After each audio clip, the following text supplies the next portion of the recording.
Hello everyone. आज हम पढ़ने वाले हैं क्लास 9th का चैप्टर नंबर 4 परमाणु की संरचना।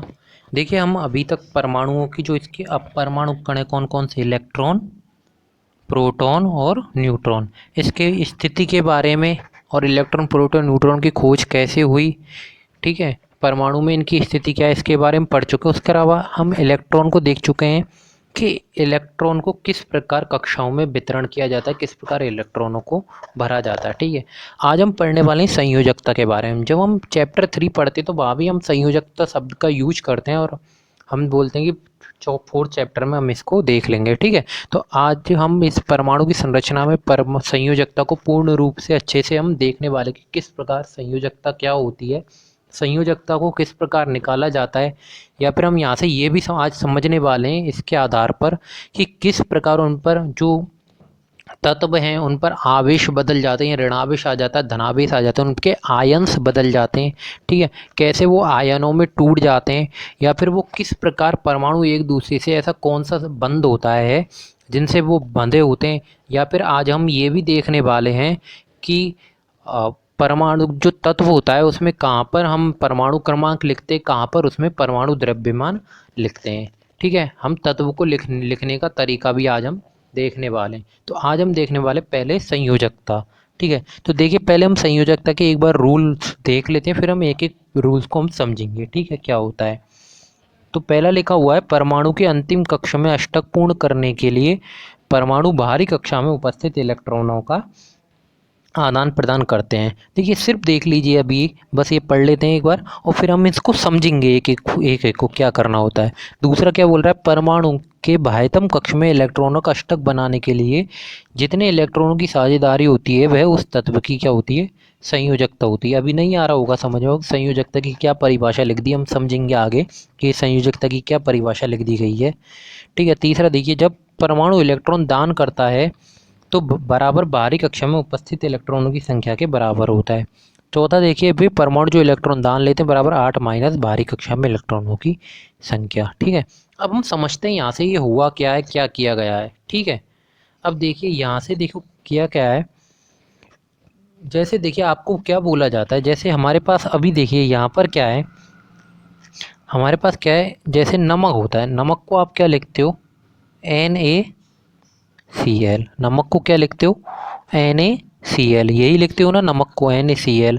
अब देखिए यहाँ से नमक की बात करें हम, Na और Cl, तो यहाँ पर हमें दो तत्व मिलते हैं, एक सोडियम मिलता है और एक क्लोरीन मिलता है। ध्यान से समझना, एक सोडियम मिलता है और एक क्लोरीन मिलता है। अगर हम सोडियम की बात करें तो सोडियम का परमाणु क्रमांक होता है 11, और अगर हम क्लोरीन की बात करें, अगर हम बात करें क्लोरीन की, तो क्लोरीन का परमाणु क्रमांक होता है कितना, 17। क्लोरीन का परमाणु क्रमांक कितना होता है, 17 होता है। ठीक है, तो हम इसमें एक बार इलेक्ट्रॉन भर के देखते हैं। ठीक है, क्या करते हैं, इलेक्ट्रॉन भर के देखते हैं। तो ये हमारी पहली कक्षा हो गई, ये दूसरी कक्षा हो गई। ठीक है, तो सोडियम को हम भर के देखते हैं, सोडियम के लिए, तो सोडियम के लिए जब हम भर के देखते हैं तो हम पहली कक्षा में अधिकतम इलेक्ट्रॉन क्या भर सकते हैं, 2। हमारे पास कितने इलेक्ट्रॉन रह गए, 2 को भरने के बाद इलेक्ट्रॉनों की संख्या कितनी रह गई, 9 रह गई। तो दूसरी कक्षा में कितने भर सकते हैं, 8। 1 2 3 4 5 6 7 8। अभी एक इलेक्ट्रॉन और बाकी रह गया हमारा, एक इलेक्ट्रॉन और बाकी रह गया, तो वो किस में चल जाएगा, तीसरी कक्षा में चला जाएगा। एक इलेक्ट्रॉन हमारा किस में चल जाएगा, तीसरी कक्षा में चल जाएगा। ये किसका हो गया, सोडियम का हो गया। ये किसका हो गया, सोडियम का हो गया।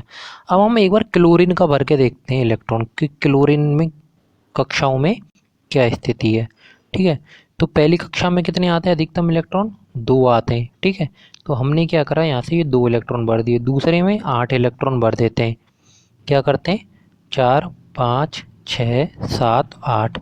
ठीक है, 8 और 2 10 बचे कितने, 7 बचे अभी, तो तीसरी में क्या आ जाएंगे, 7 आ जाएंगे। 4 5 6 और 7। अब देखिए आप यहाँ से देखिए एक बार गौर कीजिएगा, इसकी अगर हम तीसरी कक्षा की बात करें, ठीक है, क्या कर रहे हैं हम यहाँ से, अगर हम सोडियम की तीसरी कक्षा की बात करें तो सोडियम की तीसरी कक्षा में 1 इलेक्ट्रॉन है, और अगर हम क्लोरीन की बात करें तो इसकी तीसरी कक्षा में यहाँ पर क्या है, 1 इलेक्ट्रॉन है।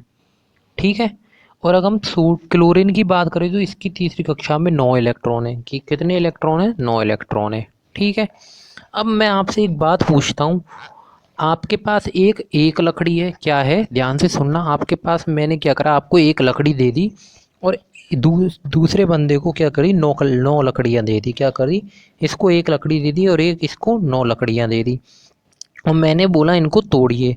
तो आप और फिर उनसे ऊर्जा के लिए पूछे, तो परेशान ज़्यादा कौन हो जाएगा, कौन ज़्यादा परेशान होगा, किसकी ज़्यादा एनर्जी जो ऊर्जा है वो ख़त्म होगी, किसकी ज़्यादा ऊर्जा ख़त्म हो जाएगी, जिसको मैंने 9 लकड़ी दी है, क्योंकि उसके पास क्या है, कार्य है वो क्या है, ज़्यादा है, तो ऊर्जा उसकी क्या होगी, ज़्यादा खर्च होगी। क्या होगी, ऊर्जा ज़्यादा खर्च होगी। ठीक है, तो मैं यहाँ से समझाना क्या चाह रहा हूँ आपको कि हमारे पास सोडियम के पास 1 इलेक्ट्रॉन है और क्लोरीन के पास 7 इलेक्ट्रॉन है।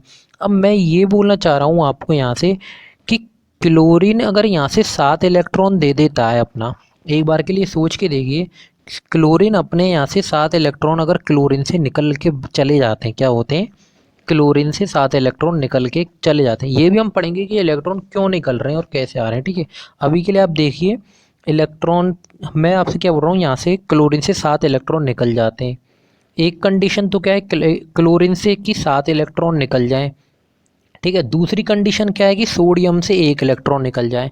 ध्यान से सुनना क्या बोल रहा हूँ, क्लोरीन से 7 इलेक्ट्रॉन निकल जाए या फिर सोडियम से 1 इलेक्ट्रॉन निकल जाए, तो किस में ज़्यादा एनर्जी खर्च होगी, किस में ज़्यादा एनर्जी खर्च होगी, क्लोरीन से 7 इलेक्ट्रॉन निकलने में। पहली बात आपको क्लियर हुई, किस में ज़्यादा एनर्जी खर्च होगी, क्लोरीन से 7 इलेक्ट्रॉन निकलने में। तो हम नहीं चाहेंगे कि ज़्यादा एनर्जी ख़त्म हो, क्या हम नहीं चाहेंगे कि ज़्यादा एनर्जी ख़त्म हो, तो हम प्रीफर क्या करेंगे कि हम चाहेंगे कि सोडियम ही अपना 1 इलेक्ट्रॉन निकाल दे। क्या कर चाहेंगे हम, सोडियम ही अपना 1 इलेक्ट्रॉन निकाल दे। पहली कंडीशन क्लियर हुई आपको कि हम सोडियम का ही इलेक्ट्रॉन क्यों निकाल रहे हैं, हम सोडियम का इलेक्ट्रॉन क्यों निकाल रहे हैं। ठीक है, अब हम देखते हैं हम इलेक्ट्रॉनों को निकालने की ज़रूरत क्यों पड़ी, इलेक्ट्रॉनों को निकालने की ज़रूरत कैसे पड़ी, ये समझ में आएगी, इलेक्ट्रॉन किस प्रकार निकले एनर्जी के तौर पर। ठीक है, अब हम देखते हैं इलेक्ट्रॉन को यहाँ से निकालने की ज़रूरत क्यों पड़ रही है। देखिए क्या होता है, हमने एक बात पढ़ी थी जब हम रदरफोर्ड का या फिर डाल्टन का परमाणु सिद्धांत पढ़ रहे थे, तो हमने वहाँ पर एक बात पढ़ी थी स्थिरता और अस्थिरता के बारे में। क्या पढ़ी थी, स्थिरता और अस्थिरता के बारे में हमने पढ़ा था, और वहाँ पर पढ़ा था प्रोटॉनों की जो संख्या है वो इलेक्ट्रॉनों की संख्या के बराबर होनी चाहिए, तब क्या होता है, परमाणु स्थिर होता है। क्या होता है, परमाणु स्थिर होता है। ये बात आपने पढ़ी थी, क्या पढ़ी थी, प्रोटॉनों की संख्या इलेक्ट्रॉनों की संख्या के बराबर होनी चाहिए, तब क्या होता है, परमाणु स्थिर होता है। ठीक है, ये पढ़ी थी, जो हमेशा होती है और अभी भी सोडियम में भी है, जितने परमाणु हैं उतने ही जितने प्रोटॉन है उतने ही इलेक्ट्रॉन है। ठीक है, क्या है, जितने प्रोटॉन है उतने ही इलेक्ट्रॉन है। ठीक है, तो देखिए यहाँ से हो क्या रहा है, दूसरी बात देखते हैं हम। देखिए यहाँ पर, यहाँ से एक इलेक्ट्रॉन क्या करना है, हमें देना है। ठीक है, तो एक इलेक्ट्रॉन, अब देखिए यहाँ से जब हम इलेक्ट्रॉनों को भरते हैं, ध्यान कीजिए हमारे लास्ट वीडियो जब हम इलेक्ट्रॉन भर रहे थे कक्षाओं में, तो इलेक्ट्रॉनों को भरने के लिए हमारे पास एक नियम था कि जो इसकी बाहरी कक्षा है उसमें अधिकतम 8 इलेक्ट्रॉन आ सकते हैं। कितने आ सकते हैं, अधिकतम 8 इलेक्ट्रॉन आ सकते हैं। तो 8 इलेक्ट्रॉन आने को हम बोलते हैं अष्टक पूर्ण करना। क्या बोलते हैं, अष्टक पूर्ण करना। क्या बोलते हैं, अष्टक पूर्ण करना। ठीक है, तो क्या होता है, हर तत्व अपना अष्टक पूर्ण करना चाहता है। क्या करता है, हर तत्व अपना अष्टक पूर्ण करना चाहता है। और कैसे पूर्ण करना चाहता है, या तो वो अपना 1 इलेक्ट्रॉन दे सकता है, किस प्रकार पूर्ण कर सकता है अपना अष्टक, या तो वो अपना 1 इलेक्ट्रॉन दे दे, दूसरा या वो अपना 1 इलेक्ट्रॉन ले ले। क्या करता है, या तो वो एक नहीं कितने भी दे सकता है। ठीक है, जो भी उसके पास एक्स्ट्रा, या तो वो अपने इलेक्ट्रॉन दे दे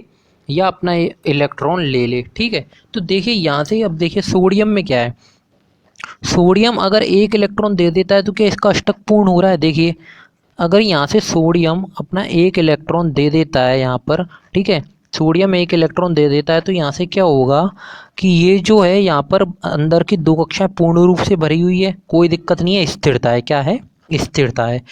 दूसरी कक्षा में अधिकतम 8 इलेक्ट्रॉन ही आने चाहिए। ठीक है, तो वो भी क्या है, एक स्थिरता। अस्थिरता कौन फैला रहा है यहाँ पर, ये 1 इलेक्ट्रॉन, तो ये क्या करेगा, अपना 1 इलेक्ट्रॉन दे देगा। ठीक है, पहली बात। दूसरी बात, एनर्जी के आधार पर भी हम देख सकें कि ये एनर्जी के आधार पर भी हम देख चुके हैं ऊर्जा के आधार पर किस प्रकार देता है।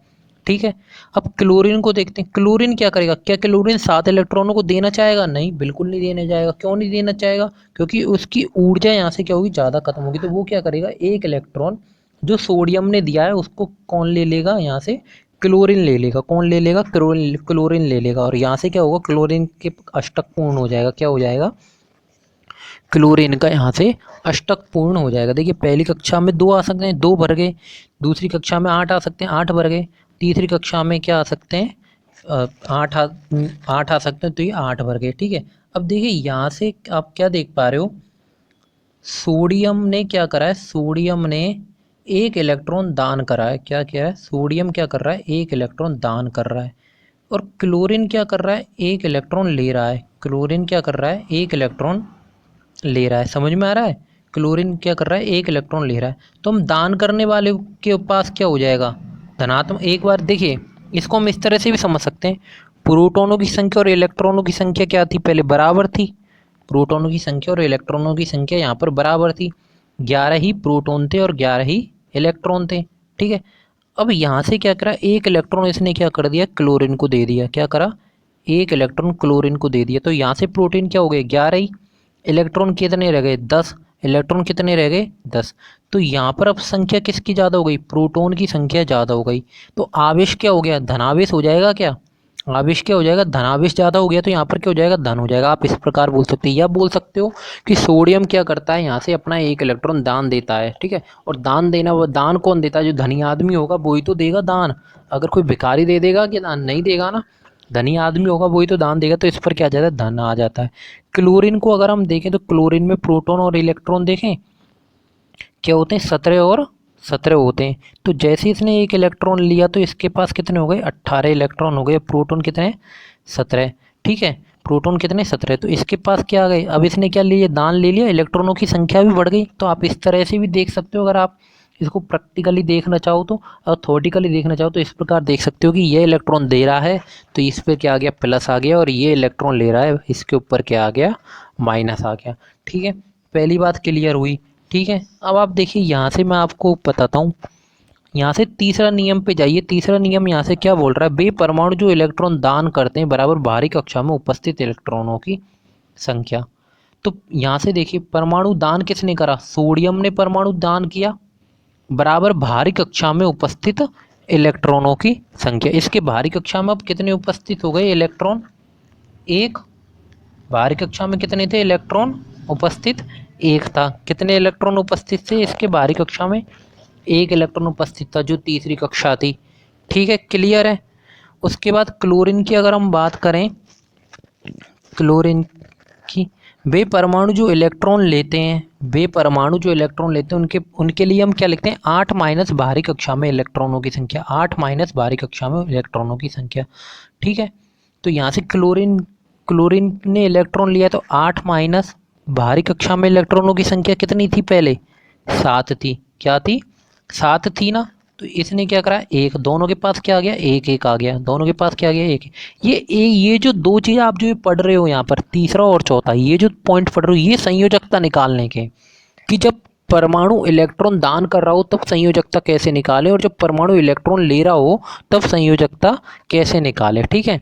तो यह आपको अच्छे से समझ में आ रहा होगा अभी कि किस प्रकार इलेक्ट्रॉन दान किया जा रहा है और किस प्रकार इलेक्ट्रॉन लिया जा रहा है। ठीक है। तो ये इसकी क्या है? ये क्या होगी आपकी? यहाँ से भी एक आ रहा है, यहाँ से भी एक आ रहा है। सोडियम क्या कर रहा है? दान कर रहा है तो प्लस, क्लोरीन ले रहा है तो माइनस। ठीक है। और यही क्या है इसकी संयोजकता? यही क्या है इसकी संयोजकता? देखिए अब देखिए आपको सारे रूल्स समझ में आ रहे होंगे। ठीक है। देखिए पहले वाले रूल्स पर जाइए, अभी आपको सारे रूल्स अब समझ में आ जाएंगे। यहाँ से देखिए पहला वाला रूल्स आपका यहाँ से क्या कह रहा है? परमाणु की अंतिम कक्ष में अष्टक पूर्ण करने के लिए परमाणु बाहरी कक्षाओं में उपस्थित इलेक्ट्रॉनों का आदान प्रदान क्या करते हैं? परमाणु को क्या करना होता है? अपना अष्टक पूर्ण करना होता है। 8 इलेक्ट्रॉन पूर्ण करने होते हैं। तो 8 इलेक्ट्रॉनों को पूर्ण करने के लिए वो क्या करता है? परमाणु जो उसकी सबसे बाहरी कक्षा है उसमें से या तो वो इलेक्ट्रॉन क्या करता है? दे देता है। क्या करता है? या तो वो इलेक्ट्रॉन दे देता है या फिर वो इलेक्ट्रॉन ले लेता है। क्या करता है? या तो वो इलेक्ट्रॉन दे देता है या फिर वो इलेक्ट्रॉन ले लेता है। ठीक है। पहला पॉइंट आपको क्लियर हो गया होगा बिल्कुल। यहाँ से दूसरे पॉइंट को देखते हैं हम। दूसरा पॉइंट क्या कह रहा है? परमाणु के बाह्यतम कक्ष में इलेक्ट्रॉनों का अष्टक बनाने के लिए इलेक्ट्रॉनों का अष्टक बना रहे हैं। ठीक है। जितनी संख्या में इलेक्ट्रॉनों की साझेदारी होती है वो उस तत्व की क्या होती है? संयोजकता। इलेक्ट्रॉनों का जितनी साझेदारी होती है, इलेक्ट्रॉनों का जितना आदान प्रदान होता है, जितनी इलेक्ट्रॉनों की शेयरिंग होती है वो उसकी क्या होती है? संयोजकता।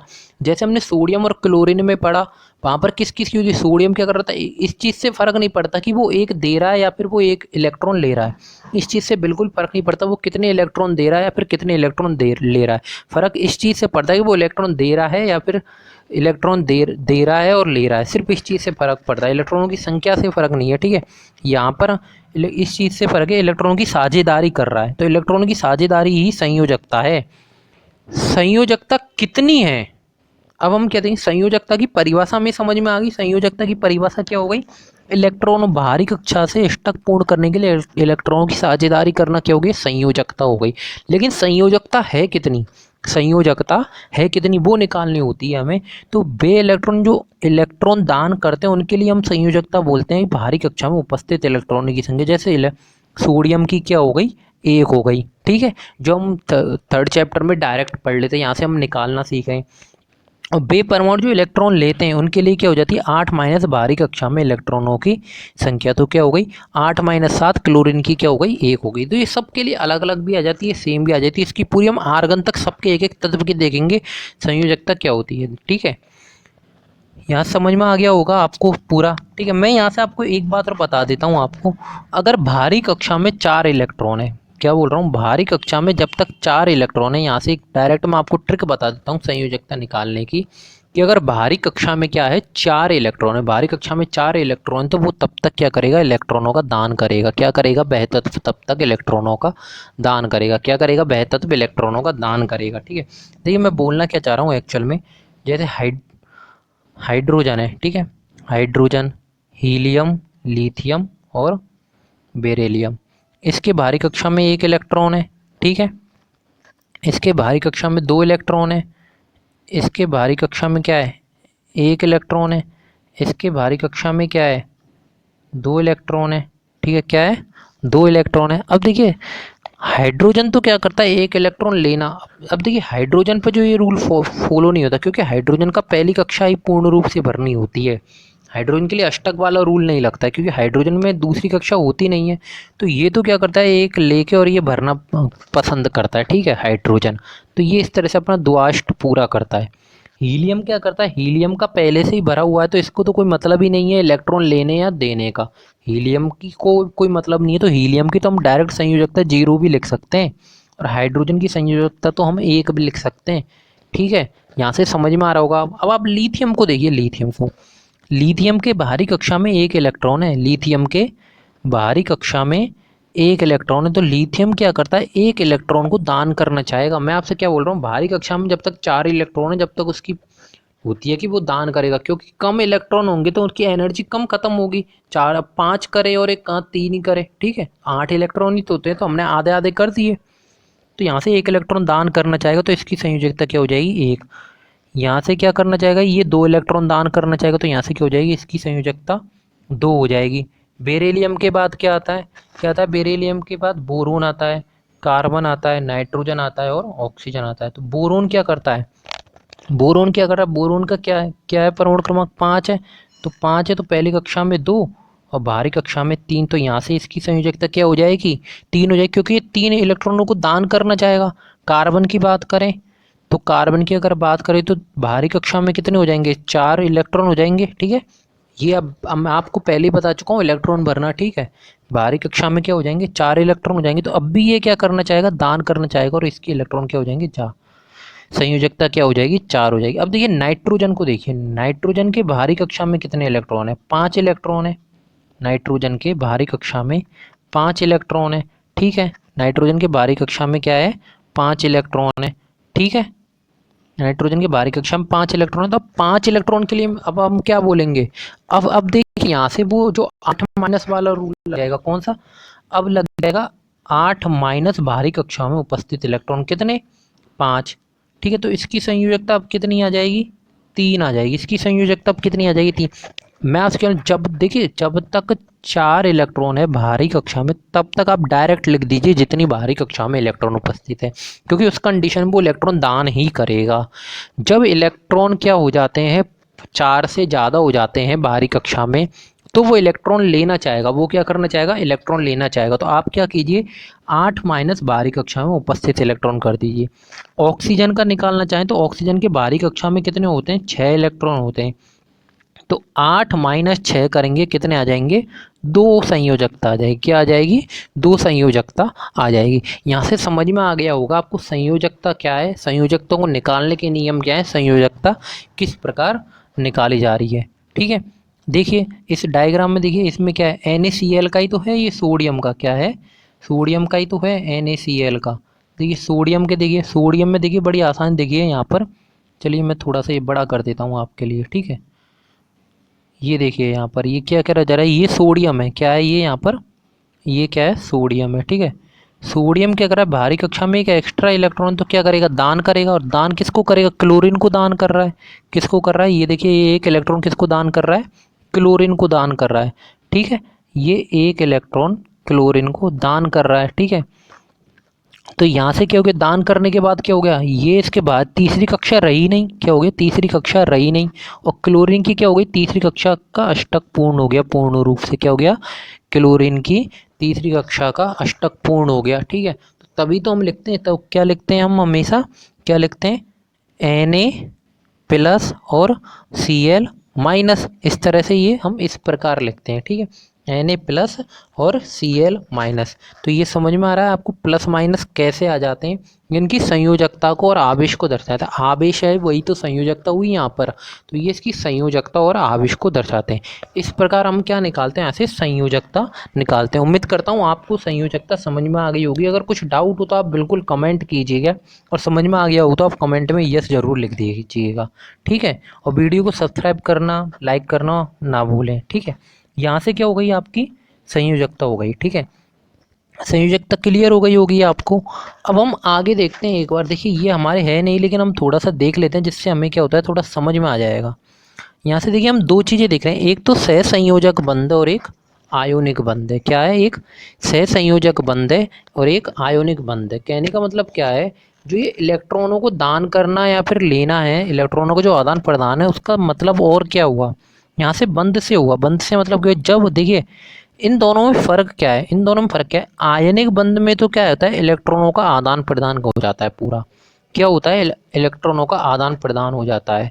अगर हम बात करें सहसंयोजक बंध की, तो सहसंयोजक बंध में क्या होता है, इलेक्ट्रॉनों की शेयरिंग होती है। कैसे होती है, देखिएगा यहाँ से हम H2O की बात कर रहे हैं, किसकी बात कर रहे हैं, H2O की। तो ऑक्सीजन की जब हम बात करते हैं, तो ऑक्सीजन में किस प्रकार भरते हैं हम इलेक्ट्रॉनों को, ऑक्सीजन में इलेक्ट्रॉनों को किस प्रकार भरते हैं हम, देखिए पहली कक्षा में 2 इलेक्ट्रॉन भर देते, पहली कक्षा में 2 इलेक्ट्रॉन भर देते हैं, और 6 इलेक्ट्रॉन भरते हैं जिसको हम बाहरी कक्षा में भर देते, 3 4 5 6। ठीक है, अब ये यौगिक कैसे बन रहा है, अब देखिए हाइड्रोजन को देखिए, हाइड्रोजन को देखिए, एक हाइड्रोजन ये रहा और एक हाइड्रोजन ये रहा। ठीक है, तो हाइड्रोजन को भरते हैं, हाइड्रोजन की कक्षा को, हाइड्रोजन में क्या है, एक इलेक्ट्रॉन इसमें और एक इलेक्ट्रॉन इसमें। ठीक है, क्या हो रहा है, एक इलेक्ट्रॉन इसमें, एक इलेक्ट्रॉन इसमें। अब देखिए यहाँ से एक बार सोच के देखिए आप या तो बोलेंगे कि ये अपना ध्यान से देखिएगा, ठीक है, समझ में आ जाएगा आपको यहाँ से, या तो आप बोलेंगे कि ये अब इसके हाइड्रोजन क्या करें, यहाँ से अपना एक इलेक्ट्रॉन दान कर दे। आपके दिमाग में क्या चल रहा है कि हाइड्रोजन यहाँ से अपना एक इलेक्ट्रॉन ये वाला हाइड्रोजन दे दे और एक इलेक्ट्रॉन अपना ये वाला हाइड्रोजन दे दे, तो इसका क्या होगा, अष्टक पूर्ण हो जाएगा। लेकिन एक बार सोच के देखिए, अगर हाइड्रोजन अपना एक इलेक्ट्रॉन दे देता है, हाइड्रोजन के पास क्या बचा, हाइड्रोजन के पास तो 0 हो गए, हाइड्रोजन के पास तो कुछ भी नहीं बचा, इलेक्ट्रॉन बचा ही नहीं। ठीक है, इलेक्ट्रॉन बचा ही नहीं, इलेक्ट्रॉन ही नहीं बचेगा तो उसका अस्तित्व भी नहीं रहेगा, इलेक्ट्रॉन ही नहीं बचेगा बिल्कुल, तो उसका अस्तित्व भी नहीं रहेगा। तो यहाँ से ना तो ये इलेक्ट्रॉन दे सकता, क्योंकि इसकी ऊर्जा ज़्यादा खत्म हो जाएगी, ऊर्जा ज़्यादा खत्म हो जाएगी। और एक बार के लिए आप मान लीजिए, एक बार के लिए मान लीजिए अगर इसने इसको इलेक्ट्रॉन दे भी दिया, इसने इसको इलेक्ट्रॉन दे भी दिया, तो एक इलेक्ट्रॉन ही तो ले पाएगा और एक इलेक्ट्रॉन ये ले पाएगा। जब भी इसके पास 4 बच जाएंगे बाहरी कक्षा में, तब भी ये स्थिर नहीं हो पाएगा। ठीक है, तो इस केस में अब हम क्या करें, इस केस में अब हम क्या करें, तो ऐसी अवस्था में हम क्या करते हैं, ठीक है, ऐसी अवस्था में क्या करते हैं, यहाँ पर क्या होता है, इलेक्ट्रॉनों की शेयरिंग होती है। क्या होता है, इलेक्ट्रॉनों की शेयरिंग होती है। किस प्रकार होती है इलेक्ट्रॉनों की शेयरिंग, देखिएगा, देखिए यहाँ से इलेक्ट्रॉनों की शेयरिंग किस प्रकार होती है, ये देखिए यहाँ से, ये देखिए ये क्या है, ऑक्सीजन है। ऑक्सीजन ने क्या कर रखा है, अंदर के में देखिए 2 है, इनसे तो कोई मतलब ही नहीं है, हमें सिर्फ बाहरी कक्षा से मतलब होता है। बाहरी कक्षा में एक इलेक्ट्रॉन ये रहा, एक इलेक्ट्रॉन ये रहा, 2 3 4 5 और 6। तो ये क्या करते हैं, एक एक इलेक्ट्रॉन को शेयर कर लेते हैं। क्या करते हैं, एक एक इलेक्ट्रॉन को इस प्रकार शेयर कर लेते हैं कि ये इलेक्ट्रॉन ऑक्सीजन में भी रहेगा और ये इलेक्ट्रॉन हाइड्रोजन में भी काम आ जाएगा। ठीक है, तब अगर हम अब देखिए यहाँ से हाइड्रोजन के बारीक कक्षा में इलेक्ट्रॉन जब हम गिनते हैं तो 1 और 2 गिनाई में आते हैं, क्योंकि यहाँ से क्या हुई, इन दोनों ने बंध बना लिया, एक इलेक्ट्रॉन का बंध बना लिया। ऐसे ही यहाँ से क्या होता है, एक इलेक्ट्रॉन का बंध इसने बना लिया, ये क्या होता है, बंध बना लिया। तो इसको बोलते हैं हम सहसंयोजक बंध। ये क्या बोलते हैं हम, सहसंयोजक बंध। इस बंध में ना तो कोई इलेक्ट्रॉन देता है ना ही कोई इलेक्ट्रॉन ले रहा है। यहाँ पर सिर्फ क्या होता है, यहाँ पर सिर्फ क्या होता है, ये इलेक्ट्रॉनों के एक दूसरे के साथ बंध बना लेते हैं। ये इलेक्ट्रॉन के साथ एक दूसरे के साथ क्या करते हैं, बंध बना लेते हैं, जिसको हम क्या बोलते हैं, सहसंयोजक बंध बोलते हैं। जिसको हम क्या बोलते हैं, सहसंयोजक बंध बोलते हैं। ठीक है, अब दूसरी कंडीशन क्या थी, तो फिर वो इलेक्ट्रॉनों का लेना देना क्या हुआ, जिसको हम संयोजकता पढ़ते हैं। तो फिर वो इलेक्ट्रॉनों का लेना देना क्या हुआ, जिसको हम संयोजकता पढ़ते हैं, उसको हम बोलते हैं आयोनिक बंध। क्या बोलते हैं, आयोनिक बंध। यहाँ से जो NaCl जो बना, यहाँ से जो NaCl बना, ये किसके बंध बना, आयोनिक बंध बना। ये तो हम पूरा पढ़ ही चुके हैं कि NaCl किस प्रकार से बना रहा है। ठीक है, तो ये NaCl का हम पढ़ ही चुके हैं। ठीक है, किस प्रकार से इलेक्ट्रॉन दे रहा है, तो ये क्या हो गया, आयोनिक बंध हो गया। तो ये समझ में आ रहा है आपको कि सहसंयोजक आयोनिक बंध क्या है, किस प्रकार इलेक्ट्रॉन दिए जा रहे हैं, इलेक्ट्रॉनों को लेने देने का महत्व क्या है, कितने महत्व रखते हैं, ये आपको अभी तक पूरा समझ में आ गया होगा, उम्मीद करता हूँ। ठीक है, आगे देखिए, देखिए ये पूरी एक टेबल दी गई है। ये क्या है, पूरी एक टेबल मैंने आपको दे दिया R घन तक, जिनमें इसकी क्या हुआ है, संयोजकता लिखी गई है। ठीक है, फास्फोरस की संयोजकता 3.5 लिखी गई है। यहाँ पर फास्फोरस की संयोजकता 3.5 लिखी गई है। या फिर आप इसको 3,4 भी लिख सकते हैं। इसके पीछे रीजन क्या है, फास्फोरस की प्रवृत्ति होती है कि इलेक्ट्रॉन दे भी सकता है और इलेक्ट्रॉन ले भी सकता है इस कंडीशन में।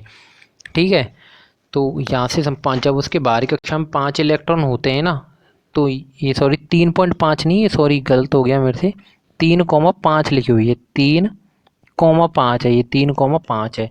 तो वो 3 इलेक्ट्रॉन यहाँ से ले भी सकता है और 5 इलेक्ट्रॉन दे भी सकता है। 3 इलेक्ट्रॉन ले भी सकता है और 5 इलेक्ट्रॉन दे भी सकता है। कई क्रियाओं में देखा गया है कि फास्फोरस ने अपने 5 इलेक्ट्रॉन तक दान कर दिए। क्या करा है, कई क्रियाओं में फास्फोरस ने अपने 5 इलेक्ट्रॉन तक दान कर दिए, जबकि ऐसा नहीं होता है, जबकि ऐसा नहीं होता है। ठीक है, तो जैसे आपसे पूछे कि फास्फोरस की संयोजकता निकाल के देखिए, तो आप 3 निकाल के दे दीजिए, कोई दिक्कत नहीं है, आपका बिल्कुल आंसर सही होगा। ठीक है, क्योंकि आप निकालेंगे जब आपका आंसर 3 ही आएगा, ना कि 5। ठीक है, तो इस प्रकार ये यहाँ पर देखिए संयोजकता लिख दी गई है पूरी, आप यहाँ से ये पढ़ लीजिएगा। निकालना आप बिल्कुल सीख ही गए हैं, संयोजकता किस प्रकार निकाली जाती है इलेक्ट्रॉन के आदान प्रदान से। दोनों मैंने तरीके बता दिए आपको, संयोजकता क्या है ये इस प्रकार मैं आपको बता चुका हूँ कि संयोजकता किसको कहते हैं। ये मैं आपको बता दिया गया है कि संयोजकता निकालने के 2 नियम क्या क्या हैं, किस प्रकार निकाले जाते हैं। ठीक है, 8 माइनस इलेक्ट्रॉनों की संख्या और इलेक्ट्रॉनों की संख्या के बराबर। ठीक है, दोनों चीज़ें आपको यहाँ से क्लियर हो गई होंगी। अब देखते हैं हम द्रव्यमान, ये जो तत्व का प्रतीक है वो किस प्रकार लिखा जाता है। देखिए ये यहाँ से देखिए तत्व का प्रतीक लिखा गया है, इसके ऊपर परमाणु संख्या और नीचे परमाणु द्रव्यमान लिखा गया है। तो देखिए जैसे तत्व का प्रतीक क्या है, हाइड्रोजन है। ठीक है, हाइड्रोजन की परमाणु संख्या क्या है, 1, और द्रव्यमान क्या है, 1। तो इसको आप क्या इस प्रकार लिख दोगे। ठीक है, ऑक्सीजन की बात करें तो ऑक्सीजन का परमाणु क्रमांक क्या होता है, ऑक्सीजन का परमाणु क्रमांक क्या होता है, 8 होता है। ऑक्सीजन का परमाणु क्रमांक क्या होता है, 8 होता है। तो इस प्रकार ये 8 आपने परमाणु क्रमांक लिख दिया और 16 यहाँ पर इसका परमाणु द्रव्यमान लिख दिया। ठीक है, क्लियर। सोडियम को लिखना चाहे, सोडियम को, सोडियम का परमाणु क्रमांक क्या हो जाएगा, 11, परमाणु द्रव्यमान क्या हो जाएगा, 23 हो जाएगा। इस प्रकार लिख दोगे। ठीक है, आर्गन को क्या लिखोगे, आर्गन को क्या लिखोगे, परमाणु क्रमांक क्या है, 18, परमाणु द्रव्यमान क्या है, 40। तो इस प्रकार लिख दोगे। ठीक है, तो ये बड़ा आसान तरीका है, सिर्फ इस प्रकार ये लिखा जाता है तत्व का प्रतीक को किस प्रकार, उसमें परमाणु संख्या, परमाणु द्रव्यमान, ये द्रव्यमान संख्या परमाणु द्रव्यमान ही है, किस प्रकार इनको यहाँ पर लिखा जा रहा है। तो आपको ये समझ में आ गया होगा। ठीक है, यहाँ से देखिए मैं आपको एक और चीज़ बता देता हूँ। अभी तक जो हम पढ़ रहे थे, परमाणु क्रमांक क्या होता है, प्रोटॉनों की संख्या होती है। परमाणु क्रमांक किसके बराबर होता है, प्रोटॉनों की संख्या के बराबर होता है। परमाणु क्रमांक क्या होता है, प्रोटॉनों की संख्या के बराबर होता है। और प्रोटॉनों की संख्या ही क्या होती है, इलेक्ट्रॉनों की संख्या होती है। अभी जैसे हम इलेक्ट्रॉन भर रहे थे, इलेक्ट्रॉन भरने के लिए हम क्या देख रहे थे कि जितने क्या होंगे परमाणु क्रमांक होगा, उतने इलेक्ट्रॉन होंगे, और उतने क्या होते हैं, प्रोटॉन होते हैं। जितने इलेक्ट्रॉन होते हैं उतने तो प्रोटॉन होते हैं। तो परमाणु क्रमांक किसके बराबर होगा, प्रोटॉनों की संख्या बराबर इलेक्ट्रॉनों की संख्या बराबर इलेक्ट्रॉनों की संख्या के बराबर होता है। दूसरा द्रव्यमान संख्या जो हम निकालते हैं तो इस पे क्या होता है, काफ़ी सारे क्वेश्चंस आ जाते हैं आपके 2-2 नंबर में। ठीक है, द्रव्यमान संख्या क्या होता है, परमाणु की संख्या प्लस न्यूट्रॉनों की संख्या, परमाणु की संख्या प्लस न्यूट्रॉन की संख्या। तो आपको जैसे बोल देता है, क्या बोल देता है, हाइड्रोजन का परमाणु द्रव्यमान, हाइड्रोजन का परमाणु द्रव्यमान 1 है, ठीक है, और परमाणु संख्या भी 1 है, तो उसमें न्यूट्रॉनों की संख्या निकालो। तो आप क्या करोगे, 1 माइनस 1 हो जाएगा, क्या हो जाएगा, 0 हो जाएगी। न्यूट्रॉनों की संख्या क्या हो जाएगी, 0 हो जाएगी। न्यूट्रॉनों की संख्या क्या हो जाएगी, यहाँ से न्यूट्रॉनों की संख्या 0 हो जाएगी। निकाल सकते हो क्या इस प्रकार, ठीक है, निकाल सकते हो इस प्रकार। ठीक है, आगे देखिए, इसी प्रकार किसी भी तत्व के परमाणु की संख्या निकाल सकते हो, द्रव्यमान संख्या, न्यूट्रॉनों की संख्या निकाल सकते हो। आपसे कुछ भी पूछ ले, अब इसमें 2 वैल्यू दे दी और तीसरी कुछ भी पूछ ले, तो आप यहाँ से निकाल सकते हो। ठीक है, ये क्लियर हुआ आपको। ठीक है, तो आज आपने क्या देखा, संयोजकता क्या है, जो आपका सबसे इंपॉर्टेंट था। संयोजकता क्या है, संयोजकता को किस प्रकार निकाला जाता है, कैसे इसमें बंध बन रहे हैं, कैसा आयोनिक बंध बन रहा है, कैसे सहसंयोजक बंध बन रहा है। ठीक है, ये सारी चीज़ें आपको क्लियर हो गई होंगी बिल्कुल, बहुत अच्छे तरह से। अगर वीडियो अच्छी लगी हो तो चैनल को सब्सक्राइब करना, लाइक करना और शेयर करना बिल्कुल भी ना भूलें। ठीक है, धन्यवाद।